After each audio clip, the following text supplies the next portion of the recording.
President Muhammadu Buhari's administration believes in the inalienable rights of journalists as the fourth estate of the realm and recognizes the right of all journalists to receive, hold, and disseminate information.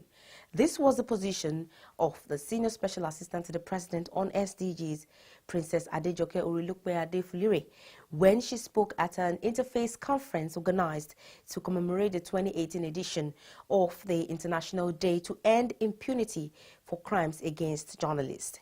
The presidential advisor, who also revealed that the government recognizes the role of journalists in building of a just and egalitarian society, further added that journalists must be allowed to exercise these rights at all times in line with the provision and protection of the laws. The report. Every year on the 2nd of November, the United Nations commemorates the United Nations International Day to End Impunity of Crimes Against Journalists. To commemorate this year's event, the Center Against Brutality and for the Safety of Journalists in Africa, CABSOJA, is holding an interfaith conference with stakeholders to highlight these issues and find a way of guaranteeing their safety, mostly on their field of work. This conference is also timely as the general elections in Nigeria draws closer and the safety of journalists during the period is essential. It may also interest you to know that the safety of journalists is also embedded in one of the Sustainable Development Goals, SDGs, which is Goal 16, and also in Goal 8, which is promoting decent working environment for journalists. These are some of the issues and more this conference seeks to address. The International Day to End Impunity for Crimes Against Journalists is a global call for action in line with the United Nations Plan of Action on the safety of journalists and the issue of impunity. Member states are expected to work with the partners towards a free and safe environment for journalists and media workers in both conflict and non-conflict situations with a view to strengthening peace, democracy, and development worldwide. This position is further strengthened by the targets of SDGs Goal 16, which aims to promote peaceful and inclusive societies for sustainable development, provide access to justice for all, and build effective, accountable, and inclusive institutions at all levels. Specifically, Target 10 of SDG Goal 16 provides that countries should ensure public access to information and protect fundamental freedoms in accordance with national legislation and international agreements. Yeah, with a campaign like this, we are optimistic that there will be a reduction in the impunity. Of course, it was going very, very high. That was why the United Nations came up with a treaty for us to be able to mark a day like November 2nd every year. And with the global community rising up against the impunity for crimes against journalists, we are optimistic that it will go down. But it will not go down if all of us sit back and say nothing or do nothing about this impunity. We must all rise up together and join the campaign to speak up against every act of brutality, every act of assault, every act of abuse against elite journalists. Like they say in some common parlance, an injustice to one is injustice to all. And when you successfully silence a journalist, what you have done is to plunge that society into darkness. We must be realistic. We must face reality as to what is happening in our country. We must identify the flashpoints, that is the red zones, where violence is likely to occur, and journalists who report, who are sent to those zones, must be trained very well on how to take safety measures and ensure their own safety. Speaking at the event, the Senior Special Assistant to the President on SDGs, Princess Adejoke Orilukpe Adefulire, expressed the commitment of the government to continue to protect journalists against abuses and intimidations.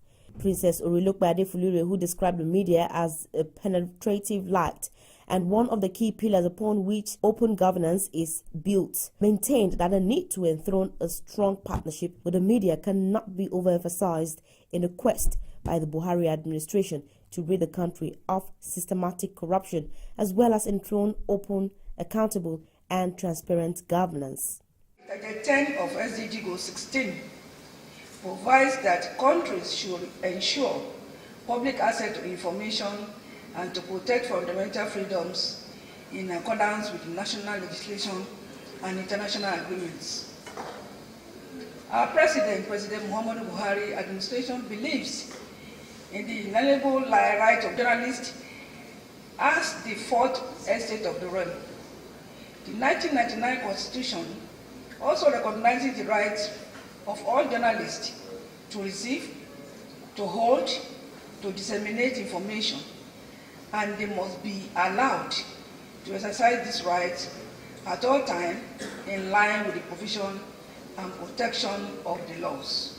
In a keynote address titled Safety of Journalists in Election Coverage, Issues, Challenges and Perspectives, the former Inspector General of Police, Dr. Solomon Arase, advised journalists to imbibe safety tips in their coverage of the 2019 general elections. He said most times journalists are in a hurry to report stories at the expense of thorough investigations and fact checks. This, he said, usually attracts attention and attacks on them. Journalism is the most dangerous profession in the world. When you go to the war front, you cover communal and religious crises, political campaigns or electoral process, journalists exposed to politicians and their talks. As much as possible, journalists should endeavor to move in groups to prevent attacks and should avoid the coverage of polling units in remote areas, except under protection of well-armed security personnel. Where possible, media organizations should take out special insurance cover. It is very, very important that you take out insurance cover for journalists on election duty to indemnify them for their dependence from losses and injuries they may suffer during attacks or in case of deaths. National President of the Nigeria Union of Journalists, Chris Isiguzo, also enjoined journalists to avoid being partisan in their report to avoid unnecessary harassment. Journalism should be practiced with responsibility. Hence, we should be mindful of the ethics of our profession at all times, as this has the capacity to minimize friction and attacks on journalists in coverage of conflict and non-conflict situations, especially elections. The Minister of Information, Culture and National Orientation, Lai Mohammed, who was represented by the Managing Director of the News Agency of Nigeria, NAN, Bayo Onanuga, also echoed the commitment of the government to ensure the protection of journalists and indeed all Nigerians at all times. Let us stick to the rules of our profession. Going forward, let's write the truth, but that's what you set us free. That is what we are going to use as evidence in the court that what I've written is the truth. I'm not going to withdraw it. But if you don't write the truth, if you just engage in all this fake news industry, it will not be to the interest of our profession. Other participants at the event also gave their perspective. According to the 2017-2018 edition of UNESCO World Trends in Freedom of Expression and Media Development Report, attack against and harassment of women journalists, particularly online platforms, have increased. We must urgently address the specific threats which face women journalists and which ultimately extend to the journalistic profession as a whole. Nigerian presence pays enormous price to unite Nigeria, to make Nigeria livable, to keep Nigeria together, even to free Nigeria right from the colonial days. That is our tradition. That is our what we have been doing. And I think that the present generation of journalists should go back to the newsroom, dust off the ethics of our profession, and defend Nigeria. Journalist is the profession of the risk takers. And I want you to look at it as such.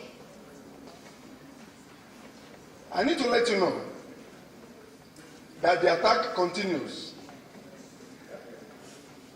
We will only continue saying this to ameliorate it to an extent, but the attack continues. There is no way we can abate it completely.